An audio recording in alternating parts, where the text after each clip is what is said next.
trade deadline was yesterday, and you guys moved on from Bogey and DeAndre. Just what do you say to those guys when calls like that happen and they're going on to a different place? Yeah, I think,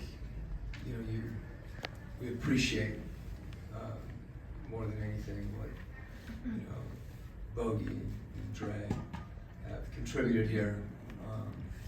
David as well in a shorter time span, but anytime you have a player that's part of your program, they move on, which is ironically the norm more than anything, but that doesn't make it any easier. And you wish those guys well, and at the same time, the guys that are coming in, looking forward to having an opportunity to coach them. One of them is a chance to reunite with George, and I'm curious what memories you have of him from Utah, and what does he bring to the Hawks? Well, George is a unique player in the sense that I think his personality, he's got a balance of being very competitive, and, enjoying playing the game, and his presence. He's got a sense of humor, which is, when you have a sense of humor and you're still competitive, that's a good balance. But his shooting is something I think that that it is a need for us, and that's what he's done for a long time. I think takes a lot of pride in his defense, and I've just seen, more than anything, had an opportunity to see him improve over time, and I have great respect for that.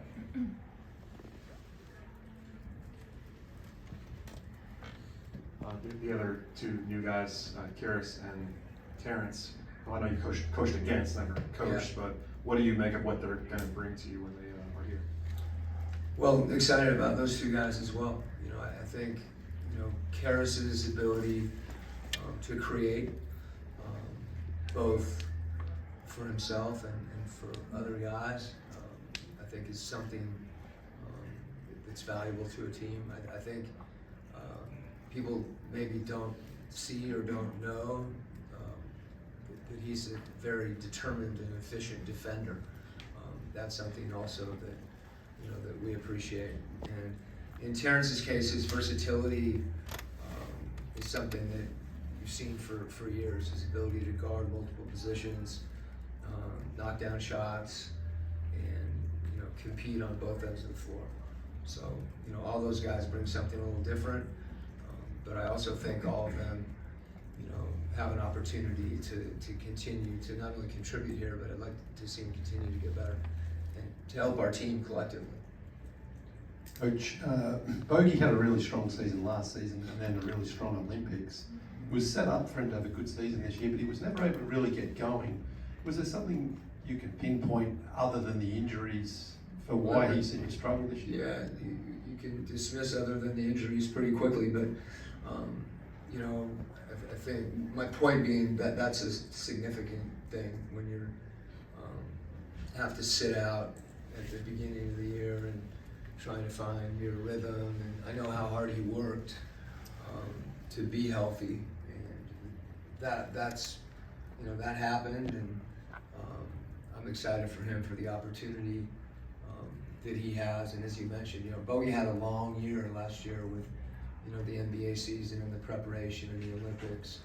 And sometimes when you play that much basketball, it takes a little bit of a toll and fatigue.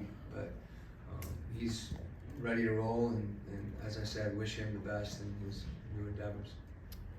When you're bringing in three new guys mid-season like this, are there any challenges to kind of getting them up to speed to how you want to play and what you want to do? Absolutely, absolutely. But I think, three guys that, understand and know how to play the game, and, they'll adapt, but there certainly is a lot of work on the front end. They'll be, up early, going through, offensive principles and defensive term. I think the terminology, as much as anything, that language of communication, once that's established, there's just a gradual process. But they're all smart guys, and they all know how teams function, and that's part of it. If you're joining a team in the middle of the season as opposed to, you know, in the off season. You just don't have that time, as you mentioned, but it's still important, and all of them, you know, will embrace that, and we'll do our best to, you know, to get them going quickly. Do you believe with the moves that were made yesterday that you're a better team than you were yesterday, like with the moves that you made now? Yeah, it's an interesting question. I think, you know, what you have to look at, I would never, you know, compare and contrast. I think when you look at transactions, you know, they're complex. You know, there's more than just, you know, players, you know, and as I said, you know, I think this team, I would never put a ceiling on our team, and looking forward to getting these new guys in the fold and continuing to work and trying to keep getting better the way we have during the whole season. Quinn, decidedly a group of veterans brought into this group, and how do you envision that presence changing, improving the locker room dynamic for y'all? Yeah, you know, it's always good to have that experience. You know, when I say that too, it's not necessarily just age. It's competitive experience and perspective, and you know, to the extent those guys have an opportunity, you know, to share those things. You know, that's it's not like they're having a class and everybody's taking the class. I think that's a gradual process, and a lot of it takes place on the court. So yeah, our average age went up a little bit, although you know, we've still got a really young group, and it's not, you know, those guys would probably object if you started calling them old. I don't think any of them are at that point in their career. They're you know, in a good wheelhouse there, where they're young, healthy, hungry, and I think still have an opportunity to get better, which is great for our young guys to have, you know, veteran players that have been in the league that also work. Quinn, you've talked about obviously the challenges of incorporating the new guys into the team. What sort of challenges does that present to guys like Dyson and Zach, who have moved into new roles already this year? They've had a kind of lot thrown at them this year. Is that difficult for them to, again, continue to shift roles? Well, you know, all that kind of remains to be determined, and I don't know that there's kind of formulaically that this means this to you. That, you know, those guys, in my mind, that's the important thing about a team. You know, your role really, in some respects, is constantly changing. I hope that's the case, because that means you're improving, and hopefully that's the case. You know, with your team, that the thing, it doesn't change. You know, Zach and Dyson, for example, we just need to have them keep working, and to the extent these guys help them, some of that youthful exuberance can rub off on everybody. Coach, Trey has had to do a little bit more than usual, of course, with the injuries and things over the past few weeks. What do you think these three players can help in that round for him?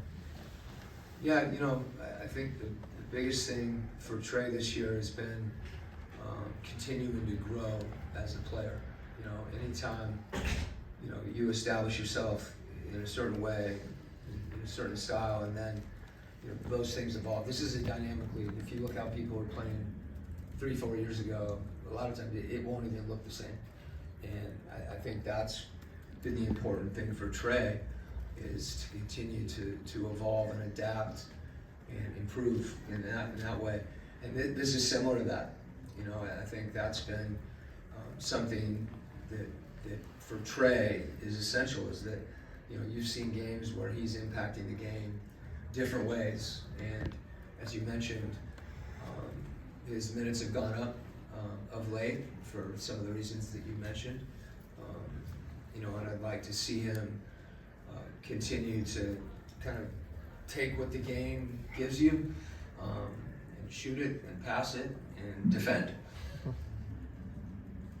Thanks, Coach. Okay, thank you guys.